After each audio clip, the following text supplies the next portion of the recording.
Meus queridos, Pai seja com cada um de vocês. Nós vamos dar continuidade às nossas reflexões no Salmo 32 e hoje vamos pensar naquilo que nos é ensinado no versículo 6 e 7. Então, Salmo 32, 6 e 7 assim nos diz: Sendo assim, todo homem piedoso te fará súplicas em tempo de poder encontrar-te. Com efeito, quando transbordarem muitas águas, não o atingirão. Tu és o meu esconderijo, tu me preservas da tribulação e me cercas de alegres cantos de livramento. Nós temos uma grande transição nesse Salmo 32. Nós olhamos já para a amarga experiência do salmista, que teve a sua vida pressionada pelo peso da mão de Deus. Teve o seu vigor extraído, os seus ossos ressecados pela culpa do pecado. Esse salmista, ele luta contra a sua própria consciência e precisa convencer a si mesmo de que não há outro caminho senão o caminho da confissão. Esse salmista experimenta o perdão divino, a graça alcançada diante desse Deus. E então no versículo 6 ele diz que a consequência, por conta dessa graça bendita, todo aquele que busca viver de maneira piedosa, ele há de buscar o Senhor, ele há de entender que há um tempo oportuno e propício para isso, de que esse Deus não está à mera disposição dos homens e mulheres que ele criou, mas ao contrário, aquele que está com o seu coração quebrantado e arrependido, ele vai apressar os seus pés ao encontro desse Deus, com o intuito de apresentar a ele as suas orações. Com o seu coração cheio de fé, aquele que está arrependido, aquele que busca viver de maneira piedosa, que reconhece a sua pequenez e a grandeza desse Deus, vai apressar os seus pés para se prostrar diante dele e apresentar as suas orações e as suas súplicas.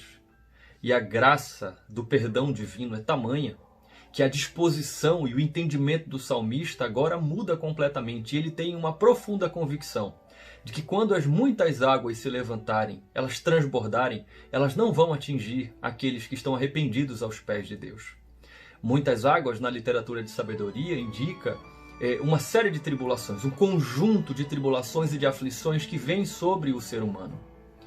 E o que o salmista está dizendo, que mesmo as aflições que são advindas da comissão do pecado, do salário do pecado, da retribuição, da paga por conta do pecado, mesmo essas angústias terríveis, elas não vão atingir, elas não vão encobrir, elas não vão exterminar, destruir aqueles que se arrependeram e que foram alvo da graça e do perdão divino. E é exatamente isso que o versículo 7 diz. Se por um lado o peso da mão de Deus é real sobre aqueles que cometem pecado, sobre aqueles que estão arrependidos, esse mesmo Deus se apresenta de maneira graciosa como um esconderijo, como aquele que preserva o salmista e o arrependido de toda a tribulação, de maneira que a sua vida é cercada de cantos de livramento. Veja, não apenas mana de dentro do arrependido, daquele que alcançou o perdão, cantos de livramento, mas ele é cercado também de cantos de livramento. E aqui nós podemos figuradamente pensar naqueles que conjuntamente foram alvo da graça divina, da assembleia daqueles que são pecadores miseráveis, alcançados pela graça divina. Homens e mulheres que experimentaram desse perdão. Eles se reúnem e eles cantam a Deus. E eles enchem o seu coração e a sua boca de júbilo. E então uns cercam os outros com alegres cantos de livramento.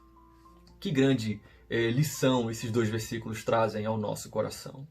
Se nós nascemos de novo, se nós experimentamos dessa graça divina, se nós experimentamos da doçura do perdão divino, a nossa disposição não é outra, senão nós que buscamos viver de maneira piedosa, mesmo sendo pecadores, nós vamos nos apressar, nós vamos apressar os nossos passos em direção a esse Deus, porque nós sabemos que Ele não está à nossa disposição como aquele que nos serve, mas muito pelo contrário, nós devemos apressar os nossos passos e nos prostrar diante dEle enquanto é tempo.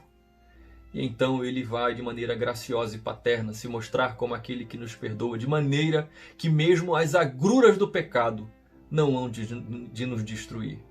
Ele se mostrará como aquele que é o nosso refúgio, como aquele que nos guarda de toda a tribulação. E seguramente nós não só entoaremos alegres cantos pelos livramentos que o Senhor nos deu por graça e por misericórdia, mas também nós conseguiremos ouvir em alto e bom som aqueles que nos cercam e que também foram alcançados por esse perdão e por essa graça. Deus aplique essa palavra ao teu coração e que Ele possa nos abençoar.